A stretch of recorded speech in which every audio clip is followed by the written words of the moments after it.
I've upgraded both my road bike and mountain bike with AliExpress accessories that perform way better than their price tag suggests. So in this video, I go through my 15 favorite cycling upgrades I bought on AliExpress, some of them here on my desk and some of them off camera on my bike, including a $3 upgrade that outperforms products costing 10 times more. And if you want to check out any of the products I talk about in this video, I'll add affiliate links into the description below.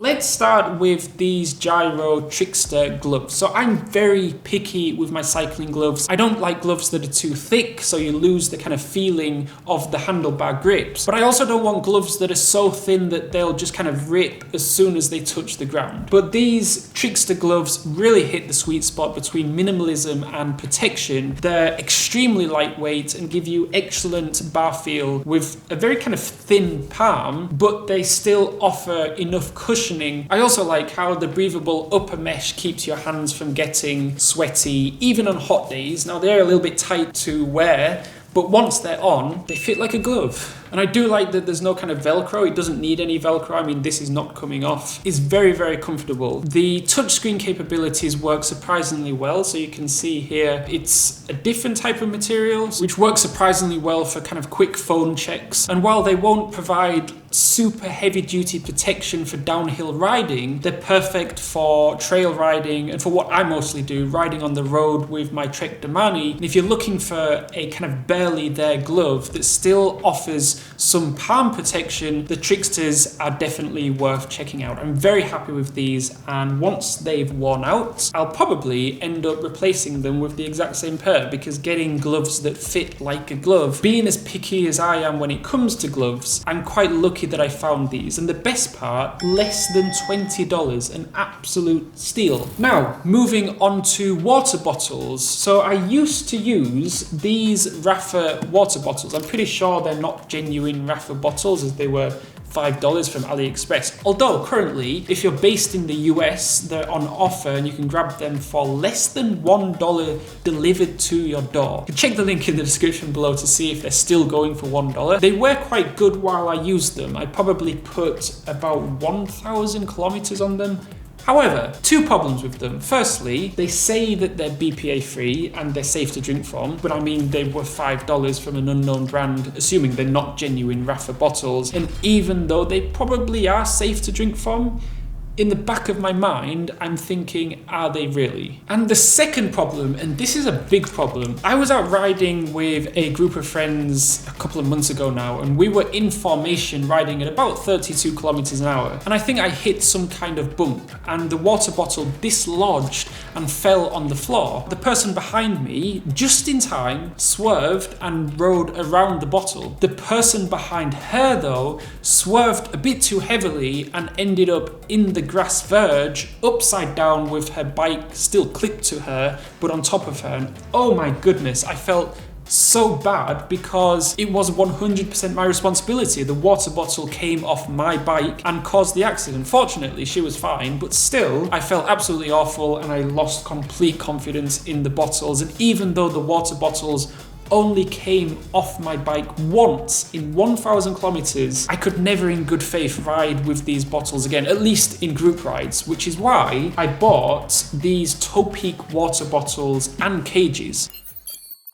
So these are branded, still affordable. I think I paid about $13 each for these. But because Topeak are an established brand, when they say their bottles are BPA free, I'm more inclined to believe them. I also bought the Topeak Ninja cages for about $8. And I love this combo because they're both made from the same company. Therefore, they're designed to work together. The water bottle has this very kind of sharp indent here, and the cage has a lip that digs into the indent. So when I slide the bottle into the cage, it locks in and that bottle isn't going anywhere. And for me, the single most important thing I look for in a water bottle is that that bottle locks securely in place and has absolutely zero chance of popping out if I ride over a bump. However, if I'm going for longer rides, these jet black bottles are a little bit bigger. They also have a lip here, so they also fit securely into the cages, and they have a textured surface, so they're very grippy. And one thing that these jet black bottles have over the Topeak bottles is that they have a slightly tapered bottom, so it's slightly easier to slip them into bottle cages when riding. I have quite a lot of jet black products now, including their jet black Victory trainer and other accessories that work alongside the trainer, like their trainer fan, the smart turning block, and their trainer tray. And honestly, everything that they produce is really good stuff, right? It's well designed, it's well thought out. Jet Black is definitely a brand that I can get behind. Quick disclaimer, I love Magicshine lights. I've mentioned their lights on this channel quite a few times now. I think 8 of their lights in total, 4 of them which I bought with my own money, and I've been using them every time I ride my bike for more than 6 months now. And when Magicshine saw that I was raving about their lights in one of my videos, they sent me 4 other lights to review, but I'm not getting paid to talk about them. And with that out of the way, I've been using the Magicshine ALLTY 400 that I bought with my own money for 6 months, and they're genuinely really good lights. As the name suggests, these are 400 lumens. They feel solid, very premium materials with a IPX7 waterproof aluminium alloy hosing. There's an anti-glare strip here, so you're not kind of blinding oncoming traffic. Has up to 7 hours of runtime, which is impressive for such a small light. It has USB Type-C ports rather than micro USB, which is always nice to see. I say this all the time, too many bike lights on the market are still using the now ancient micro USB ports. The light has 2 modules. With the always on mode, it has 3 brightness levels, 400, 200 and 100 lumens, and then there are 2 flashing patterns. The light also has a memory mode to return to the previous brightness level, so you don't have to kind of cycle through all the modes to get it to the mode that you want every time you turn it on. I mean, you can see very, very compact and lightweight, but bright enough for city riding, and they don't look huge on my road bike handlebars. And the real kicker, they're $30, which I think is extremely reasonable. Anyway, I love these lights. However, just a couple of months ago, they came out with the ALLTY 400 V2. Now, they might look similar, but the V2 is quite significantly better. This one has an improved battery life going from 7 hours, which is already quite good, to 10 hours, and it has an improved anti-glare, which they're calling their Gen 2 anti-glare lens that sharpens the beam and reduces glare. So you can see here that the cover at the top of the lens protrudes more, keeping the light even more focused on the road rather than spreading over a wide area and potentially causing glare for oncoming riders. And you can see the older V1 model doesn't have much of a protruding cover at the top. The price, still $30, even for the upgraded V2 model. So, I mean, it's a no-brainer if you've got the V1 and the V2, they're both $30, get the V2. But if you need more power, Magicshine has the ALLTY 800 V2 light, which, as the name suggests, is 800 lumens. It's a lot brighter and quite a bit bigger than the 400 version, but instead of 10 hours of battery life, you get 17 hours of battery life on the ALLTY 800 V2. So all of these ALLTY lights work in a very similar way, same light beam, same premium materials, and there's also a backlit battery indicator on the button that lets you know when the battery is on a full charge or running low. And a green light means the battery has anywhere from 30% to 100% battery. A red light means the battery has between 10 and 30% charge. And the red flashing light means it has less than 10% battery life. But let's say the 800 lumens is still not powerful enough for you. For my mountain bike, I did want something a little bit brighter for riding trails at night time. And that's why I bought, with my own money, the Magicshine ALLTY 1200U bike light. So I'm not going to go over this light in too much detail because it's similar to the other ALLTY lights, but what I like about this specifically is that it's mounted for under the handlebars, so it fits nicely under my Garmin mount. One thing I haven't mentioned about these ALLTY lights is you can just clip them on and off very easily, so I don't particularly like the kind of lights that you fit to your bike with rubber bands, because I take my lights on and off my bike pretty much every time I ride because I charge my lights after every ride. I like leaving the house with peace of mind that I've got a full charge. And so most of the ALLTY lights come with a mini Garmin mount, so it's very easy to take them on and off the bike. And because most of the lights use the same mounting system, I can switch different lights to different bikes very easily. This ALLTY 1200U though comes with a different underneath mount, which it does work just as well. This light also has a remote, which I have on my handlebar, so I don't need to reach underneath the Garmin and try fumbling around trying to turn it on. And for this light, Magicshine have an app where you can change the settings. For example, if you want your light to turn on every time you pressed on, with just 1% brightness, for example, every time, you can set that up in the app, or you can set it up so that with the press of the remote button, the front and rear lights turn on simultaneously, which brings me onto the rear light, the Magicshine SEEMEE 50 V2.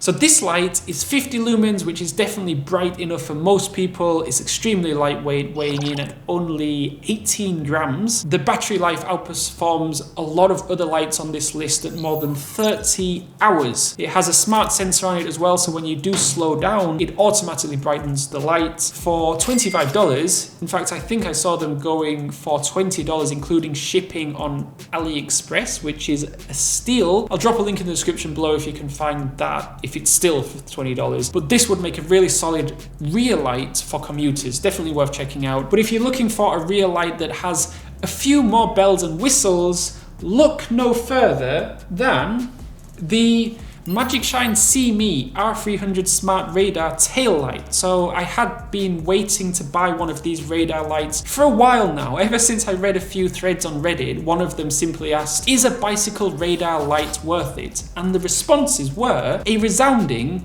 yes, with the general consensus being with a radar light, you're able to ride with more awareness, so vehicles are less likely to creep up behind you without you knowing. So the SEEMEE R300 was released actually very recently, just a few months ago, and it detects cars approaching from behind up to, I think it was 140 meters away, and alerts you through the app on your phone or bike computer. And I was skeptical at first, but it does work surprisingly well. So it pairs seamlessly with my Garmin Edge 840 and genuinely enhances your awareness when cycling on road. So when you're riding in quieter areas with minimal traffic, it's pretty common to zone out after miles without seeing cars, right? But the combination of sound and visual notification when a vehicle approaches is kind of just enough to snap you back to attention and be conscious of your position on the road. And I've noticed I'm a little bit more confident riding in the center of the lane now, simply moving over when I hear the alert and seeing those dots approaching on the display. And someone else added on a Reddit thread discussion, I have seen my close pass rate go to almost 0% with this, 7,000 kilometers this year. Riding in the middle or side of the lane,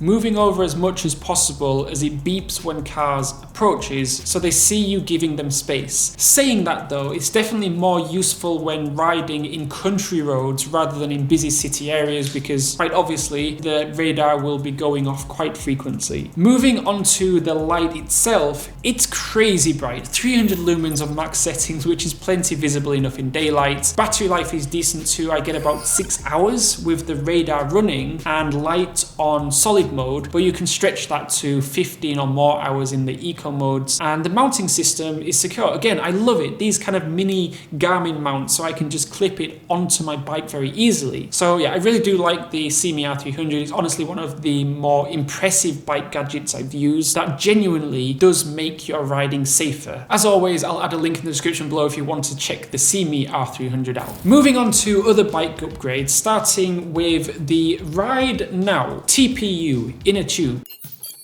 So I bought these TPU inner tubes a few months ago, and they're a huge upgrade from the traditional butyl tubes. The most noticeable difference, I mean, it's pretty obvious, they're so small, enough to fit into your pocket, and they slide into the frame of my Trek Domani SL5 so much easier than these relatively huge inner tubes I was forcing into my kind of frame before. TPU, or thermoplastic polyurethane, is a newer technology gaining popularity among cyclists who want performance advantages. So they're significantly lighter, often 2 to 3 times lighter than these butyl tubes, much more compact, as you can see when folded, easier to install thanks to kind of their less rigid nature, and generally offer better puncture resistance. These TPU tubes also have better air retention, meaning you won't need to top up pressure as frequently. The main downside was that they typically costed 3 to 4 times more than these.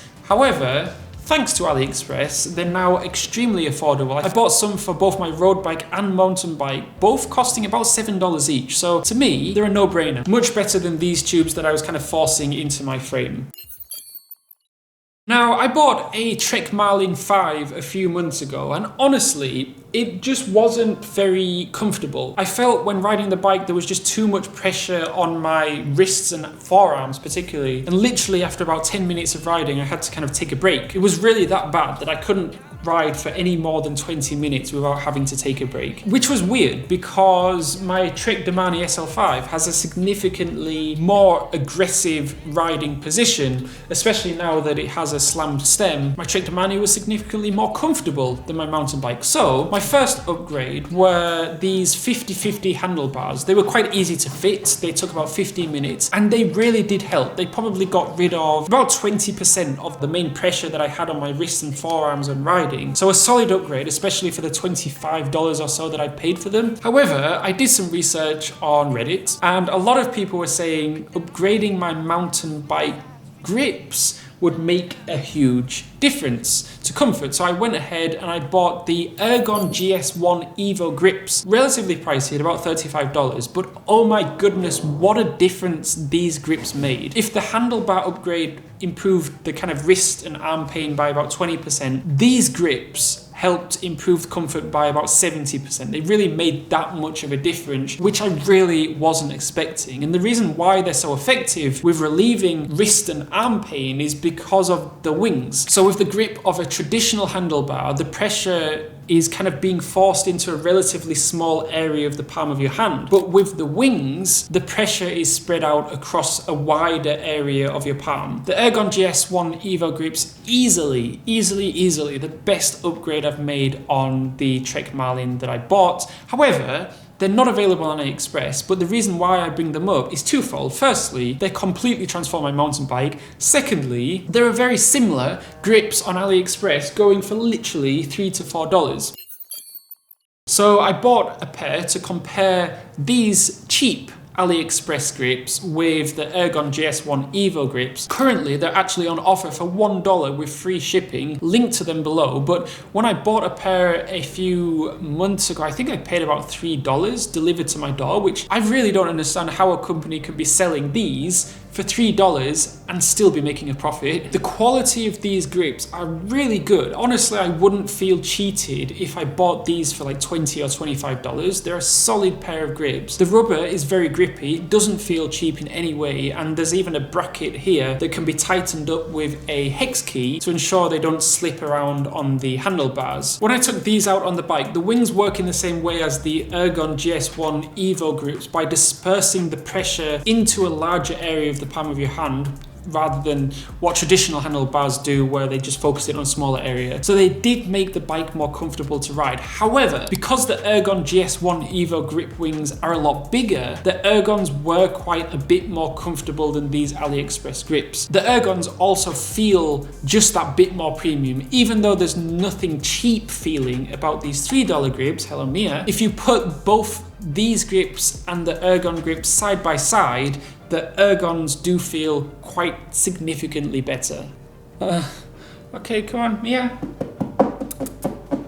But for $3 delivered to your door, these grips are ridiculously good value for money, and I can highly recommend them. Another upgrade I made originally to my Trek Domani road bike are these Crankbrothers Stamp 1 pedals. So I bought them originally for my road bike because I didn't want to always use clipless pedals, but I ended up putting them on my mountain bike and I've been really impressed with them. So for the price, they're a solid choice if you want kind of reliable flat pedals without emptying your wallet. They're made of composite material instead of metal, which helps keep the costs down, but still holds up pretty well when you bang them against rocks. I like that you can get them in all sorts of different colors, and they come in two sizes, small or large, so you can match them to your shoe size. And that concave shape with adjustable pins gives you good grip when you're out on the trails. Sure, they're a little bit heavier than the kind of fancy metal versions, but for casual riders, or if you're just kind of getting into mountain biking, I think they're totally worth it. The internals are serviceable too, so they should last you quite a while. I I've been riding with the X-Fusion Manic dropper post for the past 6 or 7 months now, and it's proven to be a surprisingly reliable workhorse. This cable actuated dropper sits in that kind of, I would say, the sweet middle ground between budget and premium options, offering smooth operation without the premium price tag of more established brands, I would say. The post's action feels consistent, not the quickest to return, but with a satisfying controlled movement that inspires confidence. Installation was straightforward with good cable routing options and minimal complexity, at least compared to hydraulic posts. Durability has been a standout feature for this post as well. After half a year of regular kind of muddy, wet trails, it hasn't developed any of the sag or play that often plagues choppers in this price range. The remote lever feels solid with a light but positive action that works well even with gloved fingers. While it's not as refined as some competitors, the simple cartridge design seems less prone to issues, and X-Fusion does offer reasonable priced rebuild kits if maintenance becomes necessary down the line. So where the Manic really shines though is in its value proposition, I think. So you get a lot of adjustment through its travel range, available in several lengths to suit different riders, reliable performance in all weather conditions, and respectable weight for significantly less than premium options like Fox or RockShox. It just works. I'm very happy with it. I do recommend it.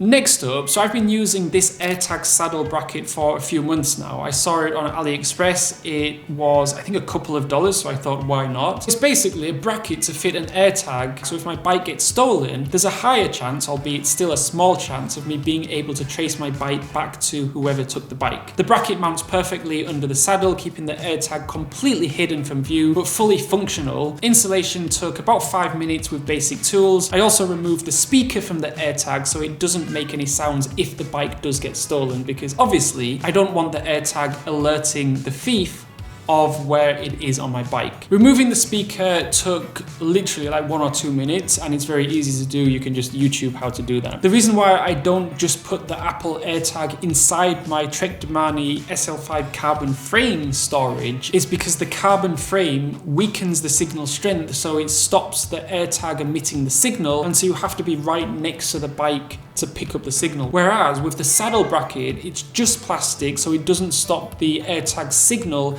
from being picked up, and so I should be able to pick up the signal from between 30 to 100 feet away. While no anti-theft solution is perfect, and this solution is definitely not perfect, it does give you a slightly higher chance of recovering your bike if it does get stolen. For a few dollars, well, the bracket is a few dollars and then the AirTag is about $30. It's an inexpensive insurance policy compared to replacing your entire bike. So if you have any of the accessories I talk about in this video, I'd love to hear your experiences with them, and also it will help other viewers make or not make a buying decision. And if you're interested in checking out any of these products in this video, all links are in the description below. And if you like this video, I made a similar video called 15 incredible cycling accessories from AliExpress, where I go through 15 other AliExpress cycling accessories, and click on this card right there to watch that.